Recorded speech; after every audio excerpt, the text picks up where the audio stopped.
Welcome to The Gorgeous Effect. I'm Julie Chanel, and with my co-founder, Cathy Olson, we're about to drop some serious tea on how to create funnels that not only look amazing, but actually convert into customers. It's time to show the world what you've got. Let's do this. Hey everyone, welcome back to The Gorgeous Effect. This is Julie and Cathy. Today we're talking about the difference between positive and negative hooks. And hooks, if you don't understand what hooks are, you should, because this is how we get people's attention. And whether it's in an email or a sales page or a social media post or an ad, you have less than 8 seconds to get people's attention. And what we do is we create hooks. Hooks can be sentences, they can be words, they can be visuals. And what we want to dive into is the difference between a positive hook and a negative hook and when to use which one. So, Kath, why don't you give some quick education on the difference between a positive hook and a negative hook? Yeah, so the way that I learned it back in the day was kind of towards pain or towards pleasure, like or away from away from pain. No, Away from the pain. opposite. I don't this is not masochistic. No, away from pain towards pleasure. And that's kind of what I always think about when I think of like negative hooks or positive hooks. It's something we also teach inside of Ad Gorgeous. We So think, the well, negative what's the hooks opposite? are away from pain and the positive Yes. hooks are towards pleasure. Yes. This So one. negative meaning like I'm kind of like I'm telling you something to scare you, like to get like almost like a fear response or like a worry response versus the pleasure is like making you excited or inspired or like something to look forward to and getting you, I don't know, making you happy, like or going towards happiness, right? Like maybe quickly getting out of pain and going towards Towards happiness. transformation. Yeah. Away versus away from dysfunction or something Yeah. like that. Yeah. And I think it's interesting because as a buyer, I don't like the pain ones. I immediately go away, which I'm interested to see what you say because of a person who likes being safe and whose number one like thing is to be safe. Do you think that you gravitate towards the ones that are like the The sky more is negative falling? ones. Yeah. Yeah, that's a great question. I do believe that humans in general respond more strongly to things that could be taken away from them, like versus adding new things, right? So if I say to a child, I'm going to take $5 away from you, that's going to create a stronger response than, hey, I could give you $5. And so loss and pain create a stronger psychological response than addition or pleasure. And this is one of the reasons why people can sometimes not take action on things that are really good for them because they can't see the opportunity cost of what they're losing.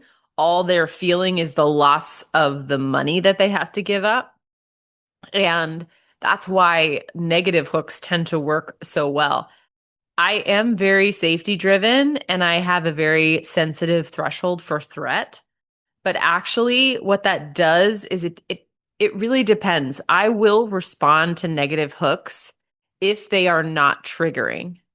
And that's the big key for me because I know you like to go towards pleasure, towards inspiration. You're very future focused. If I'm not triggered by the negative hook, I will absolutely read it and I will go in. But if I am triggered by it, I will 100% dissociate and ignore it and Can not pay you any can you attention. like elaborate on what you mean by triggered? Like, do you mean it starts to cause more Like if anxiety I'm or actually afraid of it, I won't read it, which is okay. interesting. That's just my personal fear response. So Yeah. if I see a negative hook that says like, 10 ways you're pissing off your reader in your emails and you don't even know it. Okay? That's like a negative hook. I'm going to read that. I am not worried. Like I'm going to read that. I'm going to be like, "Oh, that's interesting. Like I want to understand." But if I see an article that says 10 ways to not get cancer, I'm not touching it. I am not Oh touching it. my gosh. Because That and makes so much sense. you would Yeah. think I would, right? Because that's like my biggest fear. But actually, I'm so afraid that I'm going to read that and find out that there are things I'm doing that it's going to cause me to Mm, spin out. I won't touch it with a 10-foot pole. interesting. So I think I was thinking the same thing. I think it depends on what it is because I don't think I'm always towards pleasure. Like I definitely, but I if I'm actively having a problem and someone says something like, here's how to solve the problem you're actively in, I'm going towards it, even if it's negative, right? Because it's like, I already know what the negative is because I'm literally experiencing it. Like, Yeah. if it's like, if you wake up every morning with a headache and your head's hurting and you can't even like, you don't even want to get out of bed. And I'd be like, oh, that's not positive. I don't want to know. But like, if I really had a headache every morning, I want to know how to fix it because I already have the problem versus like something that's going to be like make me excited. It's like it's a fun to have. It's like it's like a vitamin solution or versus like or candy solution versus like the medicine, right? And Right. so I do think it depends. I think it depends on the person, but I also think it depends on where the person's at. But like you said, if they're too deep in the problem, then that's maybe so They can like actually, yeah, they really they need hope. They don't need more yeah. fear, right? So it just depends on where your buyer is. And what people will say is like in a down economy or in a more fear-based economy, which I believe we live in, the fear of loss is very strong and people will react more strongly to like something being taken away versus something aspirational. But it is a dance because the very thing that people need in a down economy or in a down mode is aspiration. But if they're not getting their main needs yet met, they won't even go there, right? And so it really depends on where your market is. So maybe what we could do is we could take an example of a particular business and show the difference between a positive hook and a negative hook and what it might do. I don't know if we could think of a business that you have in mind or a fake business, and then we can like brainstorm. Well, the only business I can ever think of is your sheep your sheep Well, business. let's I do don't know that why I then. always think of that. I'm like, because like it's everything you post about, so I'm like always wanting to ask you about it and thinking about it. So it's like always top of mind for me. Well, I'm obviously it is for you. it's also super easy to come up with It's fun. examples for Yeah. it too. Yeah. One thing I Um, want to say before we dive into it is that I do think that there's also this tendency, like even on the platform, because I feel like when with organic content, people want to be entertained and be happy.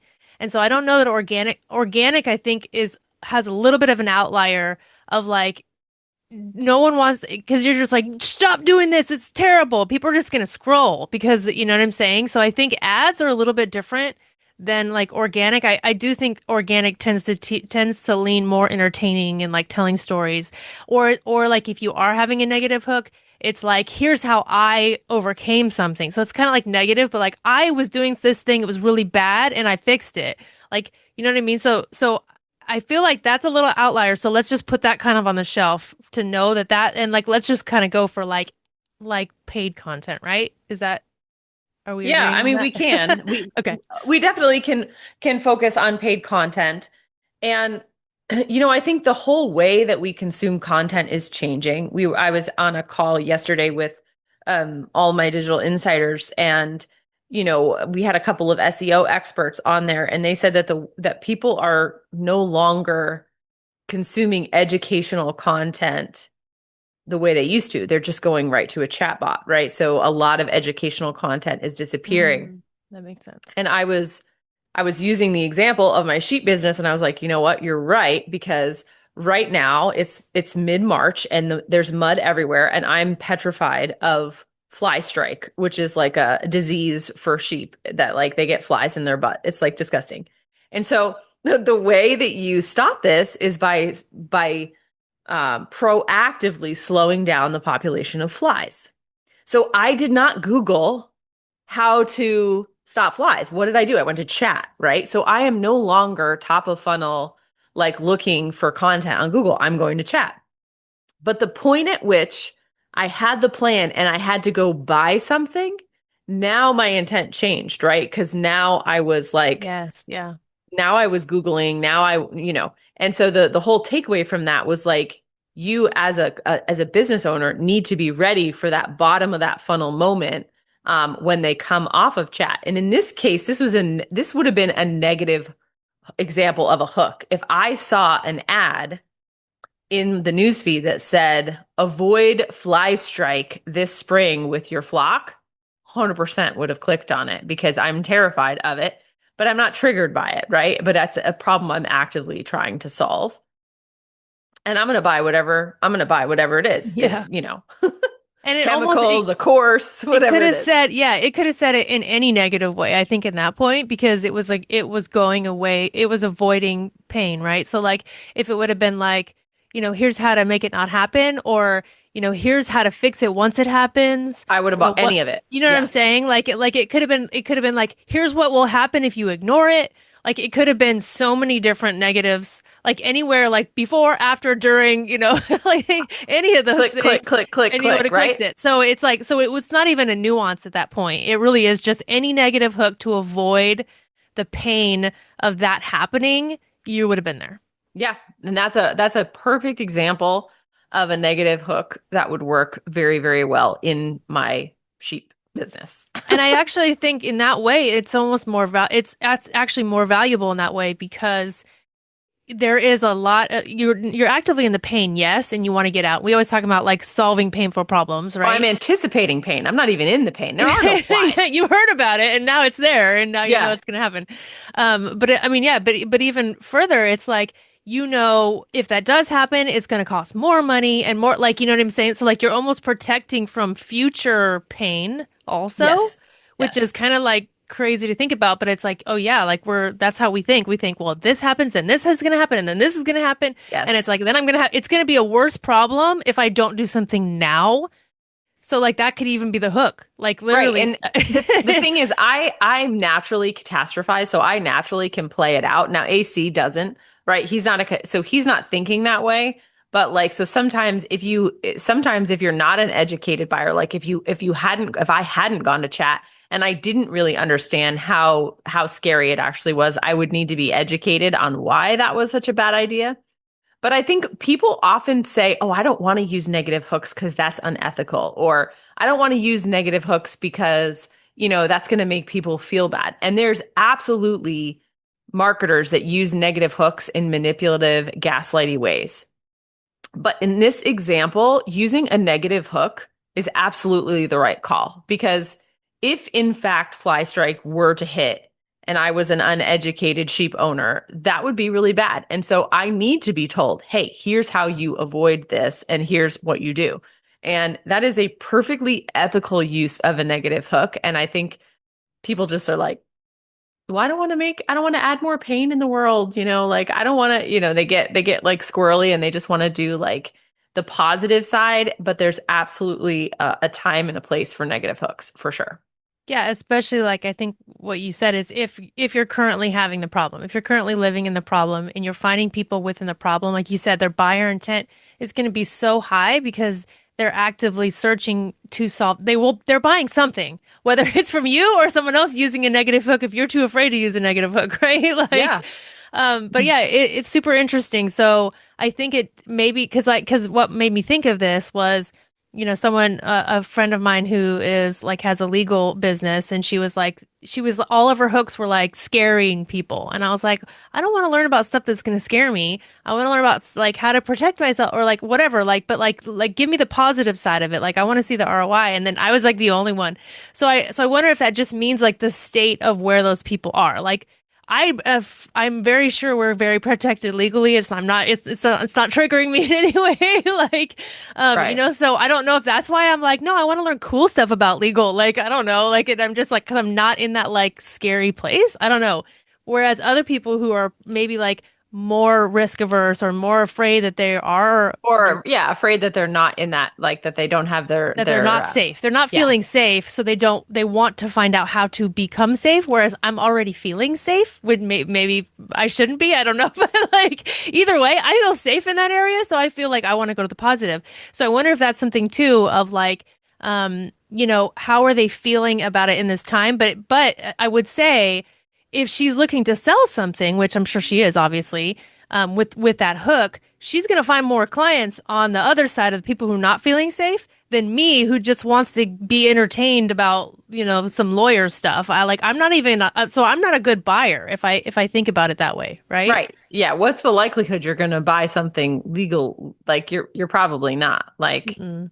that's No, because I not. feel safe. So like I like Yeah. You're like, that's not I'm good in important. that area, so I don't like yeah, so Right. So yeah, it's super interesting because I am one of those people. I don't like negative hooks because I don't want to bring when you said that, I'm like, that's absolutely me. I don't love negative hooks because I do want to bring more like happiness and stuff. But so I'm always looking for ways to not make it sound clickbaity because I know like clickbait's like, it's all over. If you're not doing this, your business is gonna, Die. yeah, it's gonna die in like 10 minutes, and I'm like, ew. And I'm just like, no, like that. We know that's Yeah. not true. But there is, like you said, I think there's this like softer way of saying it. And I guess I kind of said it a little bit in the organic piece. Like I'm always here for a story about someone telling me that they overcame something. So like it's almost like I'm not like judging you anymore. I'm just talking about my story. So like it's safe. It's almost like, like watching a train wreck or whatever, or like a trash can fire, Yeah. right? You're like, okay, I feel safe in listening to the story because it's not directed at me. Right. Right. And that's a great way. They always say that's a great way to like give feedback to like teenagers, be like, talk about what happened to you, like, because then they're like Mm. more likely to listen to it than, if you're directing it at them. But positive hooks, so positive hooks are more aspirational, they're more identity transformation based. It's basically creating a possibility, like what's possible for someone.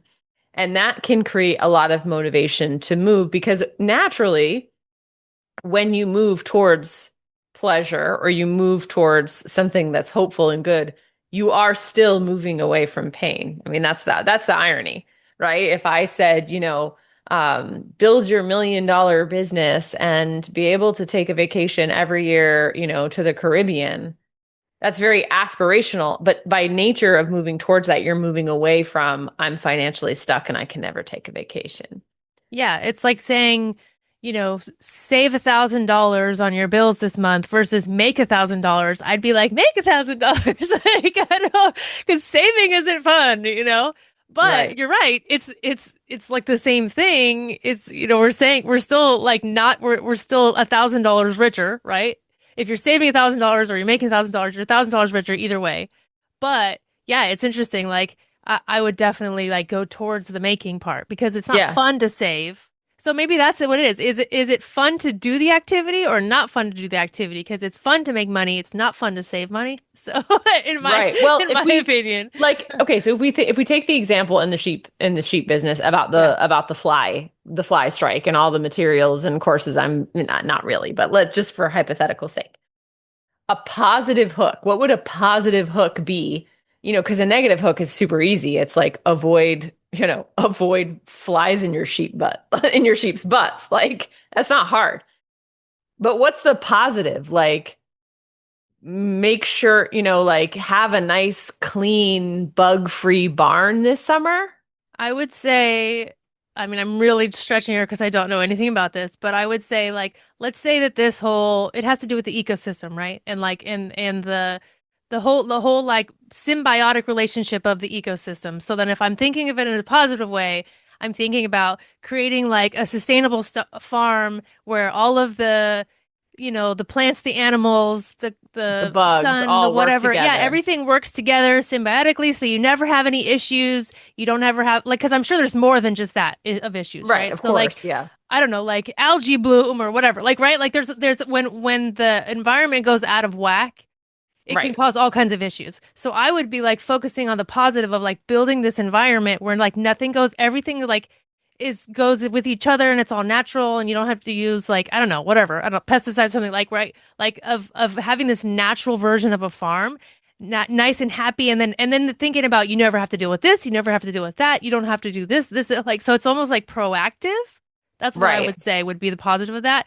But again, if someone's right in that problem, they're worried about that specific problem, maybe that's not going to go to them. It's going to go to the person who's Right. more like, I think that positive hook is not attracting me because that positive hook is probably attracting someone who wants to have an organic farm, who wants to be, pesticide free or who want, yeah, that's the person who's going to be attracted to that offer. right? And Mhm. I'm not, I mean, yeah, I don't want to hurt the environment, but I just want flies. No, I don't want flies anywhere near me.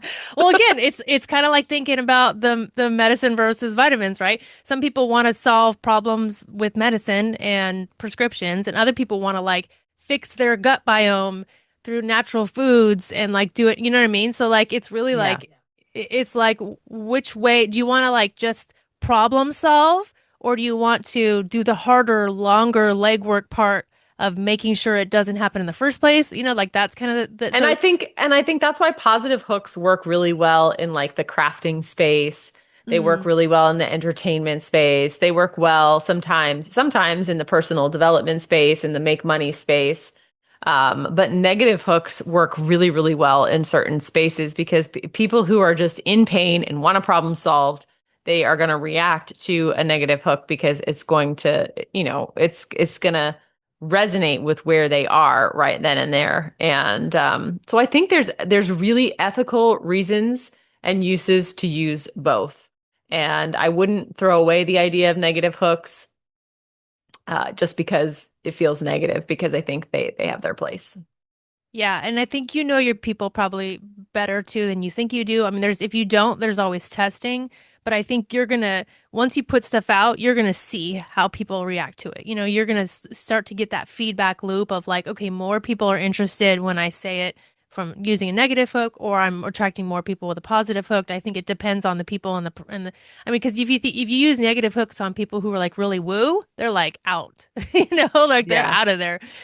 So like I just think you know your person and I think but again always test and we every problem you could think of a positive and negative so try both.